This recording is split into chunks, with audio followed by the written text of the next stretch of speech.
ہاں بعض اوقات ایسا بھی ہوتا ہے، کچھ خواہشات کا پورا نہ ہونا ہی ہمارے حق میں بہتر ہوتا ہے۔ وقتی طور پر دل کا ٹوٹنا ہی تو اس رب سے جوڑتا ہے۔ ہوا کی سی چلتی سی اس زندگی میں اللہ ایک ایسا سہارا ہے جو کبھی بھی گرنے نہیں دے گا، کبھی ٹوٹ کر بکھرنے نہیں دے گا۔ لوگ سہارا بنتے ہیں مگر سنبھالنے کے لیے نہیں، مزید توڑنے کے لیے۔ امیدیں لگانا صرف اللہ کے لیے رکھ لو، بھروسہ صرف اسی پر کرو۔ ہر مشکل کا ایک راستہ وہ کھلا چھوڑ دیتا ہے، اور وہ راستہ صبر اور توکل سے ہی ملتا ہے، کیونکہ وہ اکیلا کافی ہے، اکیلا سازگار مالک و خالق ہے، وہ سب ٹھیک کر دے گا۔ محبت اللہ کے کن کے سوا اور کسی کی محتاج نہیں ہوتی، تو پھر اسے لوگوں سے کیوں مانگتے ہو؟ کیوں ان کے پیچھے بھاگتے ہو جو تم سے دور بھاگتے ہیں؟ کیوں رابطوں کی فکر کرتے ہو؟ کیوں ہر در پر اس جھولی کو پھیلاتے ہو؟ محبت میں نہ اکتاہٹ ہوتی ہے اور نہ ہی اکساہٹ ہوتی ہے۔ پھر سامنے لاکھوں ہی حسین چہرے کیوں نہ آ جائے، مگر دل ایک ہی چہرے کا پابند رہتا ہے، اور اس چہرے کی مسکراہٹ اور آنکھ کی نمی سے کبھی بھی انسان اکتاتا نہیں ہے۔ محبت عطا ہے جو ہر کسی کو نصیب نہیں ہوتی، اور نہ ہی تم کسی کو خود سے محبت کے لیے زبردستی اکسا سکتے ہو۔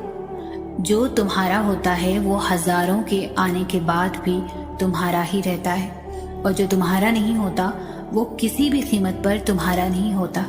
تو پھر خود سے یہ جنگ کیسی؟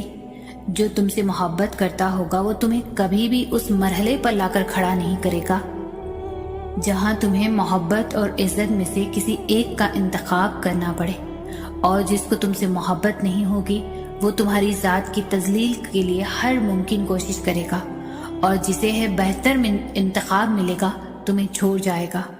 محبت بھیک نہیں ہوتی کہ جھولی پھیلا کر انسانوں کے پیچھے در بدر بھاگا جائے۔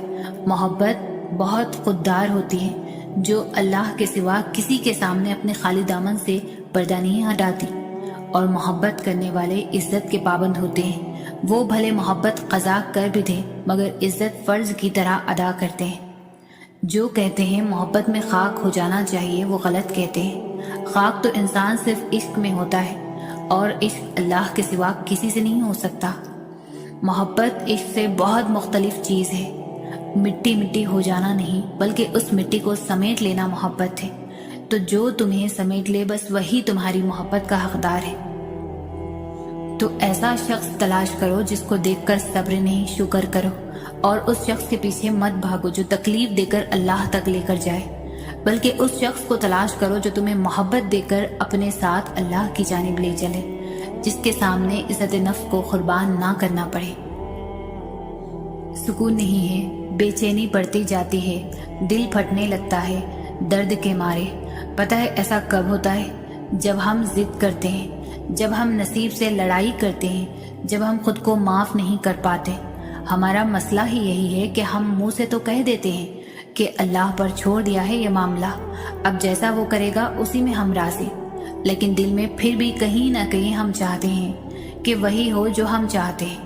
انسانی فطرت ہی ایسی ہوتی ہے کہ ہزاروں حاصل چیزوں کو چھوڑ کر بس ان کے پیچھے بھاگتا ہے جو لا حاصل رہی ہو۔